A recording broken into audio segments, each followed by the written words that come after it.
Welcome to the Best Student Tablets Awards show, where I will be rewarding each of these student tablets with exactly what they deserve. Links to all of these student tablets will be in the description below. Let's go. Best bang for your buck. Apple iPad 11th Gen 2025. I've been using the new iPad 11th Gen for a couple of weeks now, and honestly, it's impressive what Apple packed into a $299 tablet. The A16 chip absolutely flies through everything I've thrown at it. Word processing, image editing, even video editing for my social posts with zero lag. Benchmark tests show it outperforms even the latest Samsung Galaxy Tab S10 FE Plus, which costs more than twice as much. The 11-inch Liquid Retina display isn't OLED fancy, but it's sharp enough for an enjoyable viewing experience. And the doubled base storage from last year's model, now 128GB, is a welcome upgrade while it doesn't support Apple Intelligence. For students who just need a reliable workforce without breaking the bank, this is the obvious choice. Trying too hard. Samsung Galaxy Tab S10 Ultra. Look, I wanted to love the Galaxy Tab S10 Ultra, but after 2 weeks of testing, I'm convinced Samsung doesn't understand what most people actually need in a tablet.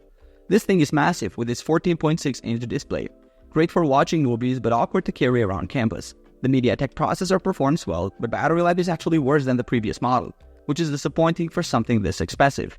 Yes, the S Pen is included and works great for note-taking, and Samsung DeX does transform it into a laptop-like experience, but at over 700 grams and with a price tag north of $1,200, it feels like Samsung is trying to solve problems most students don't have. The anti-glare coating on the display is a nice touch though, I'll give them that. Most underrated, Xiaomi Redmi Pad Pro. I've been absolutely blown away by the Redmi Pad Pro these past few weeks. This thing is seriously flying under the radar. For around $335, you get a premium aluminum build that feels way more expensive than it is, plus a gorgeous 12.1-inch 2.5K display with 120Hz refresh rate that makes scrolling through notes and watching videos buttery smooth. The Snapdragon 7S Gen 2 processor isn't cutting edge, but it handles multitasking without breaking a sweat, and I've been getting 10 to 12 hours of battery life even with 5G running. The optional stylus works surprisingly well for note-taking with excellent palm rejection, and the handwriting recognition is spot on across all apps. Sure, the cameras are just okay, and it heats up a bit during heavy multitasking, but for the price, nothing else comes close. The GOAT, Apple iPad Pro M4. The iPad Pro M4 is hands down the most impressive tablet I've ever tested. The tandem OLED display is absolutely stunning with the blacks and vibrant colors that make everything from movies to games look incredible. I was blown away by how thin and light it feels while still maintaining excellent build quality. Battery life is phenomenal. I regularly got through a full day of note-taking and media consumption without needing to charge. Gaming performance is exceptional too. I played Resident Evil 4 and Assassin's Creed Mirage with zero lag or heating issues, even during extended sessions. The M4 chip absolutely flies through everything I threw at it, from multitasking to video editing. Looks cool does nothing. Google Pixel Tablet. The Google Pixel Tablet looks fantastic on paper, but after using it for a while, I'm left wondering what it's actually good for. The battery life is disappointing. I frequently found it nearly dead after just sitting unused for a day.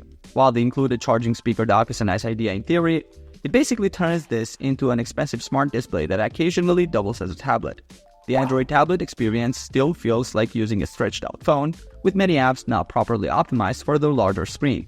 Performance is decent for basic tasks, but nothing special compared to other options. It's not terrible, but for the price, I expected something that would actually enhance my productivity as a student, not just look pretty on my desk. Most innovative. Microsoft Surface Pro 11. The Surface Pro 11 genuinely surprised me with how innovative and practical it is for student life. The new OLED display is gorgeous with its 120Hz refresh rate, making everything from note-taking to video watching super smooth. Battery life is a game changer. I consistently got around 10 to 12 hours of real-world use, which meant I could leave my charger at home during full days of classes. The new Flex keyboard is fantastic for typing papers, and the haptic trackpad feels remarkably similar to a MacBook's. Performance with the Snapdragon X chip is impressive. I had no issues running multiple apps simultaneously while taking notes and researching. The ability to easily replace the SSD is also a huge plus for students looking to upgrade storage down the line. Biggest letdown, Lenovo Tab Plus. I really wanted to love the Lenovo Tab Plus with its unique built-in kickstand and impressive 8-speaker setup that doubles as a Bluetooth speaker. The battery life is genuinely impressive, lasting around 15 hours on a single charge. I even left it running overnight and was shocked to find it still playing the next morning. But man, this thing is bulky. At 1.43 pounds, it's almost 50% heavier than an iPad, and that MediaTek processor just can't keep up with demanding tasks. The display is decent for media consumption, but struggles with brightness outdoors. For a budget tablet at $289, I expected performance compromises, but the clunky design and middling performance make it hard to recommend despite the great audio. Shut up and take my money. Apple iPad Air M3. The iPad Air M3 absolutely blew me away with its perfect balance of power and price. The M3 chip delivers desktop-class performance that handled everything I threw at it. Video editing was buttery smooth, photo editing felt professional grade, and even demanding AR applications ran without breaking a sweat. Battery life is phenomenal, with moderate use as a companion device. I got nearly a week on a single charge. The 11-inch model is super portable at just 1.05 pounds, while the 13-inch gives you more screen real estate for creative work. Starting at $599, it's not cheap, but the performance-to-price ratio makes it an absolute steal compared to the Pro models. If you're coming from an older iPad or Android tablet, this is the upgrade you deserve. The Overachiever, OnePlus Pad 2. I was genuinely shocked by how much OnePlus packed into this tablet for just $499. The Snapdragon 8 Gen 3 processor absolutely flies through everything. Gaming, multitasking, you name it. The 12.1-inch display with its 144Hz refresh rate makes scrolling and animations feel incredibly smooth. And the 900 nits peak brightness means I could actually use it for outdoors. The 6-speaker audio system delivers impressive sound that rivals much more expensive tablets. Battery life is solid, with the 9,510 mAh battery, and the 67-watt fast charging gets you from empty to full in just 81 minutes. OnePlus has created a true flagship killer that performs on par with tablets costing twice as much.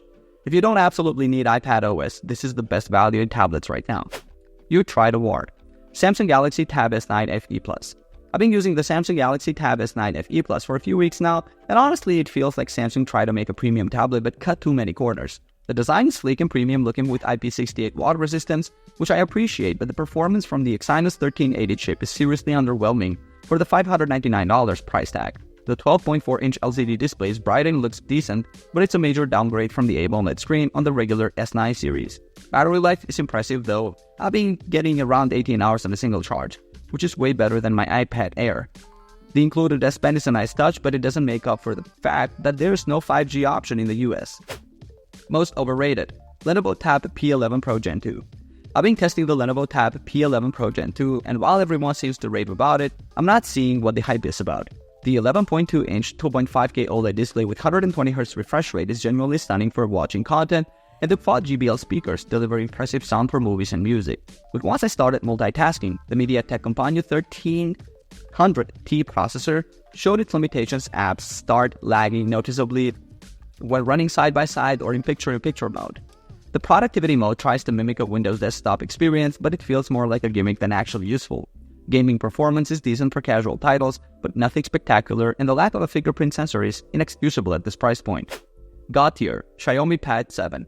I've been absolutely blown away by the Xiaomi Pad 7 since I got my hands on it. This tablet is an incredible value at around $400, with performance that rivals the devices costing twice as much. The display is phenomenal with its high 144Hz refresh rate and exceptional brightness that works well even outdoors.